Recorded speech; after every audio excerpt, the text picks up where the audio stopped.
என் வரலாறு உனக்கு கதை, உன் கதை எனக்கு வரலாறுடா.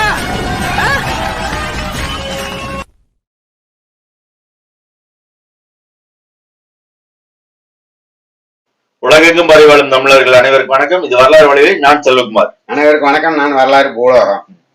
இந்த அமைதி பூங்காவா திகழ்ந்துட்டு இருந்த தமிழ்நாட்டுல இன்னைக்கு நம்ம சேலம் எடப்பாடி இருக்குல்ல, ஆமா நம்ம சித்தப்பூர் சித்தப்பூர்லயே வச்சுட்டாங்க ஐயா மத்தாப்பு. இன்னையா சொல்ற? ஆமா, எடப்பாடியில இன்னைக்கு காவல் நிலையத்திலேயே சரி வெடிகுண்டு, பெட்ரோல் வெடிகுண்டு போட்டு எரிஞ்சிட்டானுங்க.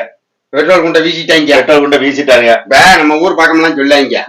அதாவது இந்த ஆட்டை கடிச்சு மாட்டை கடிச்சு கடைசியில மனுஷனையே கடிப்பான். ஆமா, அந்த கதையா இப்ப இவங்க வந்து ஆளுகளை பூரா வெட்டிக்கிட்டு இருந்தாங்க. தினம் படுகொலை படுகொலை படுகொலை வெட்டி கொலை வெட்டி கொலைன்னு தினம் செய்தி வந்துகிட்டே இருக்குது. தொடர்ச்சியா புடிச்சிட்டே வெட்டிக்கிட்டே இருந்தா எல்லாத்தையும் புடிச்சு புடிச்சு உள்ள ஓடிக்கிட்டே இருக்காங்க. ஆமா, அதனால என்ன பண்ணுவாங்க, இந்த போலீஸ் ஸ்டேஷனுக்கு பிடிப்பாங்க, பிடிப்பாங்க, போலீஸ்காரர் பிடிப்பாங்க.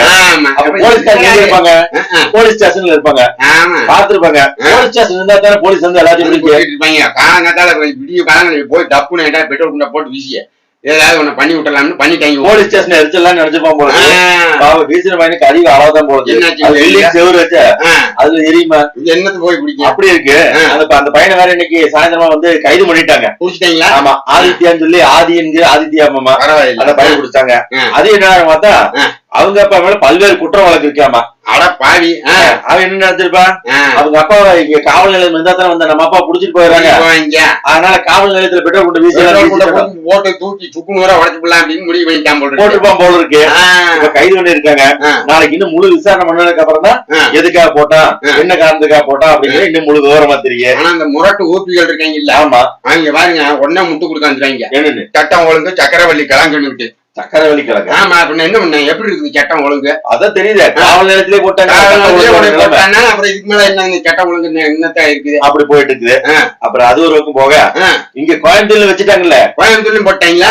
கோயம்புத்தூர்ல அப்படி போடல, வேற மாதிரியா? வேற மாதிரி போட்டாங்கன்னா, இந்த கோயம்புத்தூர் வந்து மாநகராட்சி மேயர் இருக்காங்கல்ல, அவங்க வந்து சில நாளுக்கு முன்னாடி வந்து அந்த கல்பனாங்கிறவங்க பதவி விலகிட்டாங்க, ராஜினாமா பண்ணிட்டாங்க. அவங்களா பண்ணுனாங்களா இல்ல பண்ண வச்சுட்டாங்களா? யாராவது இந்த பதவி விட்டு கொடுத்து போவாங்க என்னன்னு பாரியா? இப்ப அவங்க வந்து ஏதாவது தப்பா கணக்கு வழக்க காமிச்சு ஏதாவது சுட்டி கிட்டி மாட்டிக்கிட்டாங்களா என்னன்னு தெரியல. அதுதான் அது சிக்கி குமான்னு பயந்துட்டு ராஜினாமா பண்ணாங்களா? இல்ல நான் சொல்ற மாதிரி போடு, இதுல கையெழுத்து போடு, இவ்வளவு வேணும், இதெல்லாம் செய்ய முடியாது, எனக்கு இவ்வளவு கமிஷன் பிரச்சனையில வந்து கம்பெனி சீக்கிரட்டில் வெளியே சொல்லக்கூடாது அப்படி ஏதாவது மாட்டி நல்ல ஒருவேளை இதுல இருந்தோம்னா சிக்கல் ஆயிருமோன்ட்டு ராஜினாமா பண்ணிட்டு ஓடி போச்சாலும் தெரியல. அதெல்லாம் கம்பெனி சீக்கிரட். சரி, என்ன நடந்திருக்குன்னா, கோயம்புத்தூர் மாநகராட்சி இந்த வெள்ளலூர் சொல்லி ஒரு பகுதியில குப்பை கிடங்கு இருக்கு. ஆமா, அங்க வந்து தீ பிடிச்சு ஏப்ரல் மாதத்துல எரிஞ்சு போச்சாமா. அந்த தீயை அணைக்கிறதுக்கு மொத்த செலவு வந்து 76 லட்சம் ஆயிருக்காமா. தீ அணைக்கிறதுக்கு 76 லட்சம். 76 லட்சம். அதுல டீ குடிச்ச செலவு 27 லட்சம். ஒருவேளை தண்ணியை ஊத்தி அணைக்கிறதுக்கு பதிலா டீயா குடிச்சு கொண்டு வந்து ஊத்தி அணைச்சிருப்பாங்களோ? மண்ணள்ளி போட்டிருந்தாலே அணைஞ்சிருக்கு. குப்பை தானே என்ன இருந்திருக்கு, என்ன இருக்க போகுது? அது சும்மா குப்பை தான், வேணும் குப்பை. அது போற எல்லாத்தையும் பாதிக்க கூடாதுன்னு அணைச்சிருப்பாங்க. அதுக்கு என்ன டீ செலவுக்கு 27 லட்சம், அவர் டீயை ஊத்தி அணைச்சிருப்பாங்களா? ஊழலுக்கே ஃபேமஸ் ஆன ஆளுங்கள, அதனால அது ஊழல் பண்ணிப்பாங்க உங்களுக்கு. அது மட்டும் இல்லாம அந்த முன்னாள் மேயர் மேல ஏற்கனவே என்னன்னா, அவங்க வீட்டுக்கு பக்கத்துல ஒரு பெண் இருந்திருக்காங்க, பெண்மணி இருந்திருக்காங்க. சரி, அந்த இடத்துக்கு ஆட்டை போட நினைச்சாங்க. இவங்களோட தம்பியா அல்லது கொழுந்தாரா யார் ஒருத்தர் அகல பண்ணிட்டு அது ஒரு வழக்காக கொடுத்திருந்தாங்க அந்த பெண்மணி. அது ஒரு பிரச்சனை. இந்த மாதிரி தொடர்ச்சியா வந்து என்னன்னா, திராவிட மாடல் வந்ததுக்கு அப்புறம் கவுன்சிலர் ஆகட்டும், வட்ட செயலர் ஆகட்டும், சதுர செயலர் ஆகட்டும், முக்கார செயலர் ஆகட்டும், எல்லாரும் எட்டு தப்பா வேலை செய்ய ஆரம்பிச்சுட்டாங்க. எல்லாம் பூரா அடுத்த இடத்த அப்படி ஆட்டையை போடலாம், எப்படி பணத்தை கொள்ளையடிக்கலாம், ரவுடித்தனம் பண்ண ஆரம்பிச்சிட்டாங்க. ஒரே வார்த்தை சொல்லி ரவுடித்தனம் பண்ண ஆரம்பிச்சிட்டாங்க. ஊருக்குள்ள எவனா நிம்மதியா இருக்க முடியாது. என்ன கேட்க எப்படி நீ வீடு கட்டலாம், எனக்கு கொடுக்க வேண்டிய கொடுத்தியா? இப்பவே அந்த இது பாரு, வரைபட இதுக்கு வீடு வரைபடம் வேணும்னா உங்களுக்கு பிளான் அப்ரூவ்டாது. ஆமா, plan approve, plan approve. Double மடங்கு விலை ஏற்றி விட்டுருக்காங்க. ஆமா, எவன் வீடு கட்டுவேன்? வீடு கட்டுற சமாதி தான் கட்டுற, சமாதி கட்டுறதுக்கு இப்ப பயப்படுவாங்க. அதுக்கு கை வச்சுவாங்க. ஆமா, இவங்க மட்டும் 80 கோடி போன கொண்டு கொடுத்தா எடுத்து ஒரு சொப்புல சாம்பல் போட்டு வாங்கினே ஆத்துல கரைச்சிட்டு போயிட்டு அந்த இடத்த போய் நம்ம பிளாட் போட்டு எப்ப விற்க முடியும்? அவங்க மட்டும் 150 கோடியில சமாதி வச்சுக்காங்க. எவ்வளவு கோடி? 150 கோடியில 200 கோடி கூட கட்டாங்க. நீங்க நம்ம வைப்பாங்க தானே, நீ எது கட்டுற? நீ சாப்பிட கூட ஆத்துல கரைச்சிட்டு போட்டு நீ அங்க கட்டிட்டீங்கன்னா நாளைக்கெல்லாம் இந்த மக்கள் தொகை அதிகமாகி போச்சு, இடம் கட்டணும், அது ரியல் எஸ்டேட் போட்டு எப்படி விற்க முடியும்? பண்ண முடியாது இல்ல. அதனால வேண்டாம், நீங்க வாங்கி சாம்பல் வாங்கி வச்சு.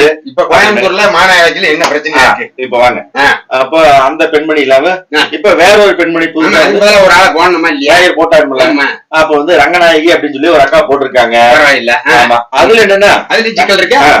ரங்கநாயகி போடுறதுக்கு அதுக்கு ஏகப்பட்ட பிரச்சனை. இங்க சமூக நீதி காத்த கட்சி, சாதிய ஒழுத்து கட்சி, ஒழிக்க வந்த கட்சி, ஒழிச்சு தைக்கிற கட்சி, ஒழிக்க போற கட்சி. ஆமாங்கிற சொல்றது கேள, இப்படி எது சொல்றீங்க, ஆனா இதுல எதுவுமே நடந்தவாடு இல்ல, நடக்காது. நடந்துட்டு ஒழித்தோம், ஒழிக்க வந்தோம், ஒழிக்க போறோம், ஒழிக்க மாட்டோம் எல்லாத்தையும் சொல்லுவாங்க. அங்க ஏடி போட்டியா வேற மாதிரி நடந்துட்டு இருக்காங்க. என்ன நடந்திருக்கு? கொங்கு மண்டலம், அதாவது கோயம்புத்தூர், பொள்ளாச்சி, பல்லடம், இதெல்லாம் கொங்கு பெல்ட் அப்படின்னா யாரு அதிகமா இருப்பாங்க? கவுண்டர் மாதிரி இருப்பாங்க, கொங்கு வேளாள கவுண்டர். அப்ப அவங்களுக்கு கொடுக்கணுமா இல்ல வேற யாராவது? அதாவது இப்ப வந்து இந்த போட்டிட்டு கோயம்புத்தூர் வந்து சரி அகமுடையார் சமூகத்தை சேர்ந்த ஒரு அக்கா போட்டிட்டு இருக்காங்க. சரி, அவங்களுக்கு கொடுக்கல. ஏன்னா கொங்கு மண்டலத்தை யார் கொடுப்பாங்க? கொங்கு வேளாள கவுண்டர் தான் கொடுப்பாங்க. ஜாதி மெஜாரிட்டி எங்க இருக்குது அங்கதான் கொடுப்பாங்க. இங்க ஜாதி ஒழிக்கிறாங்க. சமூக நீதி சமூக நீதி எல்லாம் பாத்துட்டு இருந்தா அப்புறம் என்ன முடியும்? நல்லா காப்பாத்திட்டாங்க. அந்த அக்காவுக்கு கொங்கு வேளாள கவுண்டர் கொடுத்தாங்க. சரி, அப்புறம் இது என்னாச்சு? கேட்டுப்பாங்க. அந்த அடுத்து ஒருத்தர் அகமுடையார் அக்கா வந்து ஒருத்தர் கேட்டாங்க, சாந்தி முருகன். அந்த அக்கா கேட்டக்கு சாந்தமா இருக்குன்னு பார்த்தா இது என்ன கெங்கு பொங்கல் குதிச்சிருக்க மாட்டேங்குது. குதிச்சுட்டாங்களே, அழுதுட்டே போனாங்கல்ல. என்ன பண்ணாங்க? நாங்க 50 வருஷமா நாங்க இந்த கட்சிக்காக பாடுபட்டு இருக்கோம். குடும்பத்துக்காக கட்சிக்காக குடும்பத்துக்காக கஷ்டப்பட்டு வளர்ச்சிருக்குது 50 வருஷமா. கோடி கோடியா செலவு பண்ணி நாங்க கவுன்சிலர் ஆயிருக்கோம். எவ்வளவு கோடி கோடியா கவுன்சிலருக்கு எதுக்குடா செலவு பண்ணணும்? யாரு செலவு பண்ண சொன்னது? அவங்களே உண்மையான ஒப்புதல் வாக்குமூலம் கொடுத்திருக்காங்க. என்ன தெரியுமா?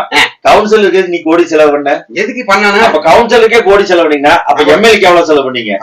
அப்ப எம்பிக்கு எவ்வளவு செலவு பண்ணீங்க? கேள்வி வரதா? இவங்க என்ன சொன்னாங்க?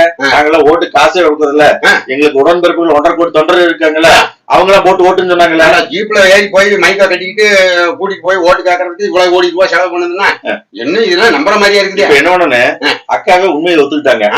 அவங்க பதவி நீக்கம் பண்ணிடுவாங்களா?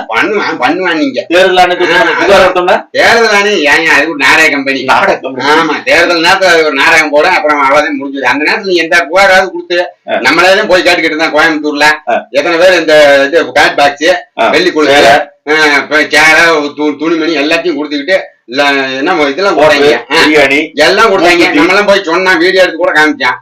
எவனா மதிச்சாங்களா தேர்தல் ஆணையத்துல? அந்த வீடியோ போட நம்மள கைது பண்ணுவாங்க, உள்ள ஓடுறாங்க. நம்ம பயமா நம்மளுக்கு நல்லா சொல்றேன், இதெல்லாம் இருக்காதீங்க, கலந்துருங்க, இங்கெல்லாம் இருக்காதீங்க, நாங்க எப்படி பாத்துட்டு பாக்காத மாதிரி போறோமோ நீங்க பாத்துட்டு பாக்காத மாதிரி கடந்து போயிருங்க அப்படிதான் சொல்லுவாங்க. நீ இல்ல வலுக்கட்டாம சொன்னோம்னா தம்பி மேல வழக்கு போட்டுருமா, வேலை முடிஞ்சு போச்சு. தம்பி யாரு, தம்பி பேர் என்ன சொல்லுங்க, போட்டுருவா. உண்மை நேர்மை வேலை செய்ய முடியும். நாடக கம்பெனின்னு முதல்ல நீங்க சொல்லிட்டீங்களே, அடுத்த நாடகம் வந்து 2-3 மாசம் டிசம்பர்ல திரும்ப மறுபடியும் நாடக கம்பெனி வருவாங்க. இப்ப கவுன்சிலர் இந்த மாதிரி பணம் பண்ணிருக்காங்கன்னு சொன்னோம்னா இவங்க என்ன பண்ணுவாங்க? அதுக்கு நடவடிக்கை எடுக்கிறேன் போங்க. அப்புறம் நாங்களும் வந்துருவான், தேர்தலும் முடிஞ்சிடும், வெற்றி அடைஞ்சிருவாங்க. அதுக்கப்புறம் நடவடிக்கை எடுப்பாங்க. அடுத்த வருஷம் தேர்தல் வச்சு அவங்களே ஜெயிச்சிருவாங்க. அதுக்கப்புறம் நடவடிக்கை எடுப்பாங்க. அவங்க அந்த வழக்கு வந்து தள்ளி வைக்கப்படுகிறது, அல்லது தூக்கி குப்பையில போட முடியாது. காசு ஓட்டு காசு கொடுத்தவன ராஜினாமா பண்ண பதவியில போட்டியில இருக்க வாய்ப்பு இல்லைன்னு சொல்லி 10 ஆண்டுகள் தடை. நீங்க இத்தனை கோடி ரூபாய் செலவு பண்ணி கமிஷனருக்கு இவ்வளவு செலவு பண்ணுவாங்களா யாராவது? கோடி எதுக்கு இவ்வளவு தூரம் ஆதங்கப்படுது? கோடி கோடியே செலவு பண்ணிருக்காங்க. 50 வருஷமா ஒரு குடும்பத்துக்காக வேலை செஞ்சிருக்காங்க. அப்புறம் ஆதங்கப்பட மாட்டாங்களா? அழுக மாட்டாங்களா? அப்ப அவங்க மேயர் ஆக்கணும்னு சொல்லி ஆதங்கப்படுது. கண்டிப்பா. அப்ப இந்த அம்மா மேயரை உட்கார வச்சா என்ன பண்ணும்? என்ன பண்ணுவாங்க?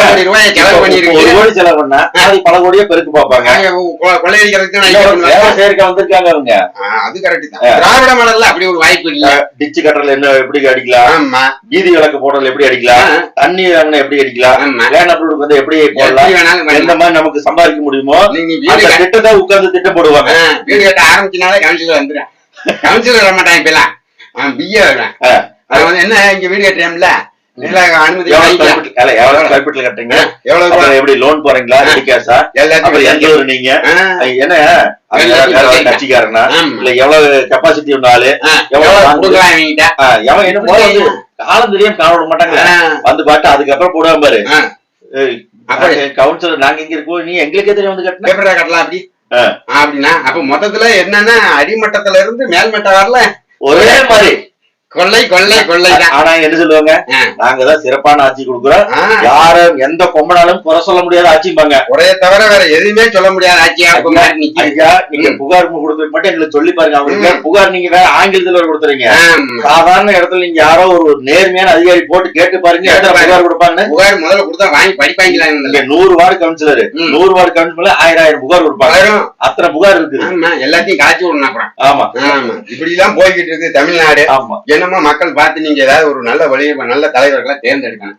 மக்களா மறுபடியும் காசு வாங்கிட்டு போனீங்கன்னா இப்படித்தான் மாட்டிட்டு சிக்கல். இதுவே நமக்கு வாடிக்கை போச்சு, நம்ம ஒண்ணு சொல்லி எல்லாம் திருத்த முடியாது. விட்டுற வேண்டியதுதான், அவ்வளவுதான். சரி முடிச்சுக்கலாமா? போது நிறைய பேச வேண்டாம். மீண்டும் மற்றொரு காலையில் சந்திக்கலாம். நன்றி, வணக்கம்.